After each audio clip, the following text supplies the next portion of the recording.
राघव, तुम्हारा गुनाह माफी के काबिल नहीं है।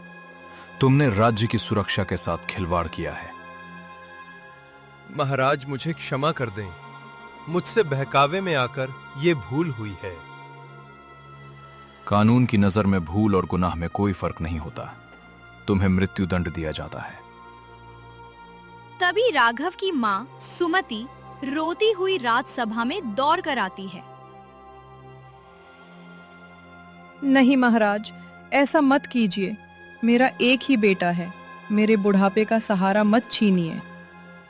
पिताजी, इसकी माँ की हालत देखिए। क्या इसकी सजा थोड़ी कम नहीं हो सकती? न्याय की कुर्सी पर बैठकर मैं भावनाओं में नहीं बह सकता अनन्या। सजा मिलकर रहेगी। महाराज, मैं आपके आगे हाथ जोड़ती हूँ। मेरे बच्चे की जान बख्श दीजिए। सैनिकों, इस औरत को बाहर ले जाओ और कल सुबह राघव को मृत्युदंड दे दिया जाए। अगर मेरे बेटे को कुछ हुआ तो आप भी चैन से नहीं जी पाएंगे महाराज। ईश्वर आपको कभी माफ नहीं करेगा।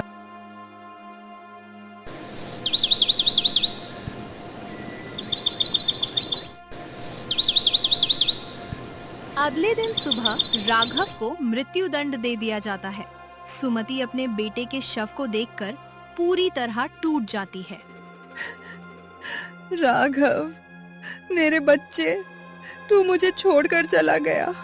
अब मैं किसके लिए जीऊंगी? माई, अब रोने से क्या फायदा? महाराज का आदेश था, हम मजबूर थे। उस निष्ठुर राजा ने मेरे हंसते खेलते संसार को उजाड़ दिया। मैं उसे कभी माफ नहीं करूंगी। सुमति गुस्से में तमतमाई हुई हाथों में गंगा जल लेकर महल के मुख्य द्वार पर पहुंचती है। अरे औरत, यहाँ क्यों चिल्ला रही हो? महाराज अभी विश्राम कर रहे हैं। बुलाओ उस पत्थर दिल राजा को। आज एक माँ की हाय उसे लगेगी। राजा वीरेंद्र और राजकुमारी वहां आते हैं। सुमति, मुझे तुम्हारे दुख का एहसास है, लेकिन तुम्हारे बेटे ने राजद्रोह किया था। चुप रहो राजा। तुम्हारी छाती में दिल नहीं, पत्थर है। तुमने एक माँ की कोख सूनी की है। देवी, शांत हो जाइए। इस तरह क्रोध करना आपके स्वास्थ्य के लिए ठीक नहीं है। जिस राजा के कारण मैं आज मर रही हूँ, वो राजा भी अब जी नहीं पाएगा। राजा वीरेंद्र, तू अभी इसी वक्त पत्थर की मूरत बन जा। सुमति अपने प्राण त्याग देती है और अचानक आसमान में बिजली कड़कने लगती है। पिताजी, ये क्या हो रहा है? आपके पैर सफेद क्यों हो रहे हैं? अनन्या, मुझे लग रहा है जैसे मेरा शरीर भारी हो रहा है। मैं हिल नहीं पा रहा हूँ। हे भगवान, महाराज का पूरा शरीर पत्थर में बदल रहा है। वैद्यों को बुलाओ। पिताजी, नहीं, मुझे छोड़कर मत जाइए। आंखें खोलिए पिताजी। कई दिन बीत जाते हैं। राजा वीरेंद्र पूरी तरह पत्थर की मूर्ति बन चुके हैं। महल में देश विदेश के तांत्रिक और साधु इकट्ठा हैं। आचार्य विश्वरूप, आपने सारे तंत्र मंत्र आजमा लिए। मेरे पिताजी ठीक क्यों नहीं हो रहे?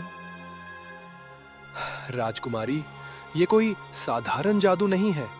ये एक मरती हुई माँ का श्राप है, जिसे काटना असंभव है। इस दुनिया में ऐसी कोई बीमारी नहीं जिसका इलाज ना हो। कोई तो रास्ता होगा। राजकुमारी, हमने राज्य के सबसे बड़े तांत्रिकों को बुला लिया। सबने हार मान ली है। मैं हार नहीं मानूंगी। अगर इस श्राप का तोड़ ढूंढने के लिए मुझे दुनिया के आखिरी छोर तक जाना पड़े तो मैं जाऊंगी। राजकुमारी, बाहर की दुनिया बहुत खतरनाक है। आप महल से बाहर कदम नहीं रखेंगी। विक्रम, तुम मुझे रोक नहीं सकते। मेरे पिताजी ने मुझे जान से ज्यादा प्यार किया है। अब मेरी बारी है। लेकिन आप कहां जाएंगी? हमें तो इस श्राप के तोड़ का पता भी नहीं है। मैं उस भयानक भैरव वन में जाऊंगी। सुना है वहां रहस्यमयी शक्तियां रहती हैं। वह वन भूतों और राक्षसों से भरा है। वहां से आज तक कोई जिंदा वापस नहीं आया। मुझे अपनी जान का कोई डर नहीं है। कल सुबह मैं अकेले ही यात्रा पर निकलूंगी। राजकुमारी अनन्या भयानक वन में प्रवेश करती है। चारों तरफ अंधेरा और डरावनी आवाजें हैं। हे ईश्वर, मुझे शक्ति देना। मुझे किसी भी हाल में अपने पिताजी को बचाना है। तभी एक झाड़ी से अजीब सी आवाज आती है। कौन है वहाँ? सामने आओ, मैं डरने वाली नहीं हूँ। अनन्या आगे बढ़ती जाती है। कांटे उसके पैरों में चुभते हैं, लेकिन वो रुकती नहीं। तभी उसे एक विशाल बरगद के पेड़ के नीचे एक रोशनी दिखाई देती। लगता है वहाँ कोई है, मुझे जाकर देखना चाहिए। पेड़ के नीचे एक बहुत ही बूढ़ी औरत माया बैठी हुई है, जिसकी आंखें चमक रही हैं। ठहरो लड़की, आगे मत बढ़ना। इस वन में कदम रखने की हिम्मत किसने की? माई, मैं कोई दुश्मन नहीं हूँ। मैं बहुत संकट में हूँ और मदद मांगने आई हूँ। तुम्हारे चेहरे का तेज बता रहा है कि तुम कोई साधारण लड़की नहीं हो। कौन हो तुम? मैं इस राज्य की राजकुमारी अनन्या हूँ। मेरे पिता एक श्राप के कारण पत्थर के बन गए हैं। श्राप? तो राजा वीरेंद्र आखिर पत्थर के बन ही गए। सुमति का श्राप खाली कैसे जाता? आप सुमति को जानती थी? क्या आपके पास मेरे पिता को ठीक करने का कोई उपाय है? उपाय तो है राजकुमारी। इस संसार में ऐसी कोई शक्ति नहीं जिसका तोड़ मेरे पास ना हो। कृपया मुझे बताइए, मैं आपके पैर पड़ती हूँ। मेरे पिताजी को पहले जैसा कर दीजिए। श्राप का तोड़ इतना आसान नहीं है लड़की। इसके लिए तुम्हें बहुत बड़ी कीमत चुकानी होगी। मुझे हर कीमत मंजूर है। आप जो भी मांगेंगी मैं लाकर दूंगी। सोच लो अनन्या, अगर मैंने तुम्हारी सबसे कीमती चीज मांग ली तो क्या तुम दे पाओगी? मुझे हर कीमत मंजूर है। आप जो भी मांगेंगी मैं लाकर दूंगी। तुम्हारी हिम्मत देखकर मुझे अच्छा लगा। तो सुनो, इस श्राप को काटने का केवल एक ही तरीका है। मुझे बताइए माई, मैं सब कुछ करने के लिए तैयार हूँ। भयानक जंगल से बूढ़ी औरत माया राजकुमारी अनन्या के साथ महल के मुख्य कक्ष में पहुंचती है, जहां राजा वीरेंद्र की पत्थर की मूर्ति रखी है। राजकुमारी, आप लौट आईं और आपके साथ ये रहस्यमयी वृद्धा कौन है? मंत्री जी, ये माई है। इनके पास पिताजी को ठीक करने का उपाय है। पीछे हट जाओ सब लोग। कोई भी मेरे और इस मूर्ति के बीच में नहीं आएगा। माया अपनी झोली से एक पात्र निकालती है, जिसमें जादुई जल है। वो आंखें बंद करके एक तीव्र मंत्र पढ़ती है। माया वो जल राजा वीरेंद्र की पत्थर की मूर्ति पर छिड़क देती है। मूर्ति में कंपन होने लगता है और पत्थर धीरे धीरे मांस मक्के में बदलने लगता है। चमत्कार! अद्भुत चमत्कार! महाराज के शरीर में हरकत हो रही है। मैं कहाँ हूँ? मुझे इतना अंधेरा क्यों लग रहा था? पिताजी, आप ठीक हो गए। मेरी तपस्या सफल हुई। जैसे ही राजा वीरेंद्र पूरी तरह इंसान बनते हैं, अचानक राजकुमारी अनन्या के शरीर से एक तेज नीली रोशनी निकलती है। अनन्या, तुम्हारी आवाज को क्या हुआ? तुम्हारी काया बदल रही है। पिताजी, मुझे बचाओ पिताजी। देखते ही देखते राजकुमारी अनन्या एक सुंदर सुनहरी चिड़िया में बदल जाती है और चहचहाते हुए महल की खिड़की से बाहर उड़ जाती है। नहीं, अनन्या, रुक जाओ। ये क्या हुआ? मेरी बेटी चिड़िया बनकर क्यों उड़ गई? हे भगवान, ये कैसा न्याय है? पिता ठीक हुए तो पुत्री पर यह विपत्ति आ गई। बुढ़िया, ये क्या जादू टोना है? मेरी बेटी को क्या हुआ? सच बता। शांत हो जाओ राजा वीरेंद्र। ये जादू टोना नहीं, तुम्हारी बेटी का तुम्हारे प्रति अगाध प्रेम है। साफ साफ कहो, मेरी बेटी महल छोड़कर पंछी की तरह क्यों उड़ गई? सुमति का श्राप झूठा नहीं हो सकता था। तुम्हारे आजाद होने की कीमत यही थी कि वह श्राप अनन्या खुद पर ले ले। नहीं, मेरी बच्ची ने मेरे लिए अपने प्राणों से बढ़कर आहुति दे दी। वो अब कभी एक इंसान के रूप में इस महल में वापस नहीं लौट पाएगी। यही इस शाप की अंतिम नियति है।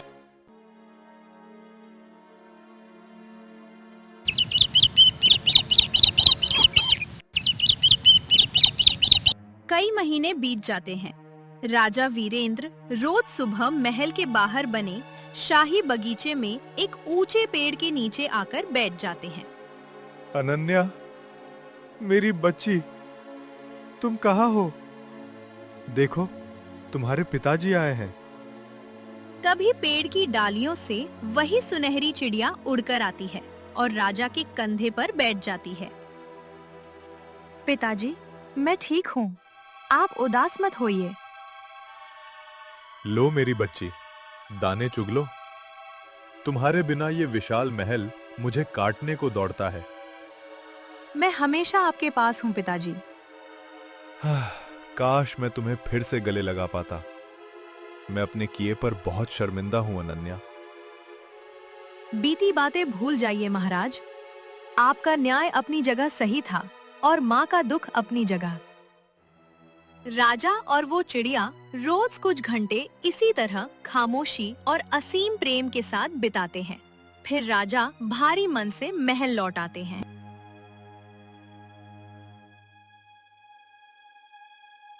एक दिन जब चिड़िया बनी अनन्या बगीचे में अकेली बैठी थी, तभी अचानक बूढ़ी औरत माया वहाँ प्रकट होती है। माई, आप यहाँ? क्या आप मेरे पिताजी को फिर से कोई नुकसान पहुँचाने आई हैं? नहीं राजकुमारी, मैं तो तुम्हें एक खुशखबरी देने आई हूँ। मैंने तुम्हारे इस शाप का तोड़ ढूंढ लिया है। क्या? सच में माई? क्या मैं फिर से इंसान बन सकती हूँ? क्या मैं अपने पिताजी के गले लग सकती हूँ? हाँ बेटी, लेकिन ये रास्ता पहले वाले रास्ते से भी ज्यादा भयानक और जानलेवा है। मुझे कोई परवाह नहीं है। मुझे बताइए, मुझे क्या करना होगा? यहाँ से बहुत दूर उत्तर दिशा में एक बेहद काली और गहरी गुफा है। वहाँ सूरज की रोशनी भी जाने से डरती है। उस गुफा में ऐसा क्या है माई? मुझे वहाँ क्या ढूंढना है? उस गुफा में तिलोत्तमा नाम की एक भयानक और क्रूर पिशाचनी रहती है, जिसके पास असीमित जादुई शक्तियां हैं। पिशाचनी? तो मुझे उससे लड़ना होगा, पर मैं तो एक छोटी सी चिड़िया हूँ। तुम्हें लड़ना नहीं, बल्कि उसकी कैद से एक इंसान को आजाद कराना है। उसकी कैद में पड़ोसी राज्य का राजकुमार वीर है। राजकुमार वीर? पिशाचनी ने उसे कैद क्यों कर रखा है? पिशाचनी उसकी शाही शक्तियों को सोखकर अमर होना चाहती है। तुम्हें कैसे भी करके राजकुमार वीर को उसकी कैद से मुक्त कराना होगा। पर उस राजकुमार को आजाद कराने से मेरा शाप कैसे टूटेगा माई? राजकुमार वीर के गले में एक दिव्य लॉकेट है। जब तुम उसे आजाद कराओगी तो उस लॉकेट की रोशनी से तुम्हारा शाप हमेशा के लिए नष्ट हो जाएगा। मैं समझ गई माई। मैं आज और इसी वक्त उस काली गुफा के लिए निकलती हूँ। याद रखना अनन्या, पिशाचनी बहुत धूर्त है। अगर उसने तुम्हें पकड़ लिया तो वो तुम्हें मार डालेगी। संभल कर जाना। राजकुमारी अनन्या बिना एक पल गवाए आसमान की ओर उड़ान भरती है और उस अनजान भयानक काली गुफा की ओर निकल पड़ती है। चिड़िया बनी राजकुमारी अनन्या उड़ते हुए भयानक पर्वतों को पार कर आखिर उस काली गुफा के भीतर पहुंचती है। गुफा के अंदर चारों तरफ अजीब सी गंध और सन्नाटा है। गुफा के बीचों बीच एक विशाल चमकदार पिंजरा लटका हुआ है। हे ईश्वर, मैं सही जगह पहुंच गई। यही वो काली गुफा है। वो उड़कर पिंजरे के करीब जाती है। पिंजरे के अंदर एक अत्यंत नौजवान और बेहद खूबसूरत राजकुमार बैठा है। राजकुमार, राजकुमार, आंखें खोलिए। कौन? कौन बोल रहा है? यहाँ तो कोई इंसान नहीं है। मैं यहाँ हूँ। आपके पिंजरे की जाली पर बैठी हुई। मैं एक चिड़िया हूँ। एक चिड़िया? और तुम्हारी आवाज इंसानों जैसी। तुम कौन हो और यहाँ क्यों आई हो? मेरा नाम अनन्या है। मैं कोई साधारण चिड़िया नहीं, बल्कि एक श्रापित राजकुमारी हूँ। राजकुमारी? पर तुम इस भयानक पिशाचनी की गुफा में क्यों आई हो? यहाँ मौत के अलावा कुछ नहीं है। मुझे माया माई ने भेजा है। उन्होंने कहा कि अगर मैं आपको इस कैद से आजाद करा दूं, तो मेरा श्राप टूट जाएगा। लेकिन मेरा आजाद होना नामुमकिन है राजकुमारी। पिशाचनी बहुत शक्तिशाली है। मुमकिन है राजकुमार। अगर आप मुझसे विवाह करने का वचन दें, तो इस आजादी के बाद हम दोनों का जीवन सुधर सकता है। अगर मैं यहाँ से जिंदा निकला तो मैं सहर्ष तुमसे विवाह करूंगा। लेकिन यहाँ एक बहुत बड़ा संकट है। कैसा संकट राजकुमार? मुझे बताइए, मैं इस पिंजरे को कैसे खोलूं? सामने उस पत्थर की मेज को देखो। वहाँ पिंजरे को खोलने के लिए 3 चाबियां रखी हैं। हाँ, मुझे 3 सोने की चाबियां दिखाई दे रही हैं। ये तो बिल्कुल एक जैसी हैं। यही पिशाचनी की चाल है। उसने पिंजरे की असली चाबी को 3 मायावी चाबियों में बदल दिया है। तो इनमें से असली चाबी कौन सी है? मैं कोई भी एक उठाकर ताला खोल देती हूँ। नहीं अनन्या, भूल कर भी ऐसा मत करना। पिशाचनी का मंत्र बहुत खतरनाक है। अगर मैंने गलत चाबी चुन ली तो क्या होगा राजकुमार? अगर गलती से भी गलत चाबी ताले में लग गई तो मैं हमेशा के लिए इस पिंजरे में पत्थर का बनकर कैद हो जाऊंगा। पत्थर का? मेरे पिताजी भी पत्थर के बन गए थे। मैं इस दर्द को अच्छे से समझती हूँ। अचानक गुफा में तेज आंधी चलने लगती है। चमगादड़ों का झुंड उड़ता है और एक डरावनी हंसी के साथ पिशाचनी तिलोत्तमा प्रकट होती है। मेरी गुफा में एक अदना सा पंछी, और वो भी राजकुंवर से बातें कर रहा है। तिलोत्तमा, इस मासूम चिड़िया को छोड़ दो। इसका हमसे कोई मुकाबला नहीं है। रुको, ये कोई आम चिड़िया नहीं है। इसकी आंखों में इंसानी तड़प है। हाँ पिशाचनी, मैं एक राजकुमारी हूँ। मैं यहाँ राजकुमार वीर को रिहा करवाने आई हूँ। एक छोटी सी चिड़िया और इतनी बड़ी बात? अपनी सलामती चाहती है तो अभी के अभी यहाँ से भाग जा। मैं बिना राजकुमार के यहाँ से एक कदम भी पीछे नहीं हटूंगी। मुझे चाबी का खेल मंजूर है। अच्छा, बड़ा हौसला है तुझ में। ठीक है, फिर शर्त सुनो। कैसी शर्त? मुझे मंजूर है। तुम बस नियम बताओ। अगर तूने अपनी सूझबूझ से असली चाबी को चुन लिया तो मैं राजकुमार को इसी वक्त रिहा कर दूंगी। और अगर मैं हार गई तो? अगर तूने गलत चाबी चुनी तो मैं तुझे भी हमेशा के लिए इसी पिंजरे में बंद करके अपना गुलाम बना लूंगी। चिड़िया बनी अनन्या तीनों चाबियों के सामने जाकर बैठ जाती है। तीनों चाबियां बिल्कुल एक जैसी चमक रही हैं। अनन्या, संभल कर। अपनी अंतरात्मा की आवाज सुनो। जल्दबाजी मत करना। सोच ले चिड़िया, समय कम है। तेरी एक गलत पसंद और तुम दोनों का खेल खत्म। तीनों चाबियां सोने की हैं, पर पिशाचनी धूर्त है। वो असली चाबी को इतना चमकदार नहीं रखेगी। अनन्या ध्यान से देखती है। 2 चाबियों पर अजीब सी जादुई रोशनी चमक रही है, लेकिन तीसरी चाबी पर थोड़ी सी धूल जमी है और वो ठंडी लग रही है। मायावी चीजें हमेशा ज्यादा आकर्षित करती हैं। असली चाबी सादी होगी, क्योंकि सत्य में दिखावा नहीं होता। अनन्या अपनी चोंच से उस तीसरी सादी चाबी को उठा लेती है और पिंजरे के ताले में डाल देती है। नहीं, ये नहीं हो सकता। तूने इस रहस्य को कैसे समझा? जैसे ही चाबी घूमती है, एक तेज सफेद रोशनी पैदा होती है। पिंजरे का दरवाजा अपने आप खुल जाता है और राजकुमार की जंजीरें टूट जाती हैं। नहीं, मैंने असली चाबी चुन ली है। अब अपनी शर्त पूरी करो और राजकुमार को आजाद करो। आह, एक मामूली चिड़िया ने मेरी सदियों की साधना को हरा दिया। मैं ये बर्दाश्त नहीं कर सकती। हार के गुस्से और दर्द में पिशाचनी तिलोत्तमा चीखती है और उसका शरीर धुएं में बदलने लगता है। वो देखते ही देखते हवा में विलीन हो जाती है। राजकुंवर वीर पिंजरे से बाहर आता है। वो जमीन पर बैठी उस छोटी सी चिड़िया के पास घुटनों के बल बैठ जाता है। राजकुमारी अनन्या, तुम्हारी सूझबूझ ने आज मेरी जान और मेरा राज्य दोनों बचा लिए। राजकुमार, मैंने अपना वादा पूरा किया। क्या अब आप अपना वादा पूरा करेंगे? हाँ, मैं अपना वचन निभाऊंगा। तुम हमेशा के लिए मेरी रानी बनोगी। राजकुमार वीर धीरे से अपना हाथ आगे बढ़ाता है और राजकुमारी अनन्या के छोटे से पंख वाले हाथ को छूता है। जैसे ही दोनों का स्पर्श होता है, राजकुमार के गले में मौजूद दिव्य लॉकेट से एक तीव्र और अलौकिक नीली रोशनी निकलती है। चिड़िया का रूप धीरे धीरे गायब होने लगता है। देखो अनन्या, तुम्हारा श्राप टूट रहा है। रोशनी कम होती है और वहाँ चिड़िया की जगह अपनी पूरी सुंदरता और राजसी वैभव के साथ राजकुमारी अनन्या खड़ी होती है।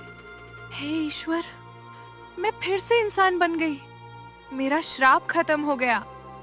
तुम जितनी बहादुर चिड़िया थी, उससे कहीं ज्यादा खूबसूरत राजकुमारी हो। चलिए राजकुमार, मेरे पिताजी महल में मेरा इंतजार कर रहे होंगे। हमें तुरंत निकलना चाहिए। राजकुमारी अनन्या और राजकुंवर वीर एक साथ राजा वीरेंद्र के महल में प्रवेश करते हैं। महाराज, महाराज, गजब हो गया। देखिए महल में कौन आया है। कौन आया है मंत्री जी? क्या मेरी अनन्या? तभी अनन्या दौड़ कर आती है और राजा वीरेंद्र के गले लग जाती है। पिताजी, मैं वापस आ गई। मैं हमेशा के लिए ठीक हो गई। मेरी बच्ची, मेरी प्यारी अनन्या, तुम फिर से अपने असली रूप में आ गई। ये चमत्कार कैसे हुआ? ये सब राजकुंवर वीर की वजह से हुआ है पिताजी। इन्होंने मुझे इस श्राप से मुक्ति दिलाई है। राजकुमार, मैं आपका ये उपकार जिंदगी भर नहीं भूलूंगा। आपने मेरी बेटी को नया जीवन दिया है। महाराज, आपकी पुत्री ने अपनी जान दांव पर लगाकर मुझे पिशाचिनी की कैद से छुड़ाया है। पिताजी, मैंने राजकुमार को वचन दिया है कि मैं इनसे विवाह करूंगी। ये तो बहुत शुभ समाचार है। इस खुशी के मौके पर पूरे राज्य में मिठाइयां बांटी जाएं और उत्सव मनाया जाए। जो आज्ञा महाराज। आज हमारा राज्य फिर से खुशहाल हो गया है।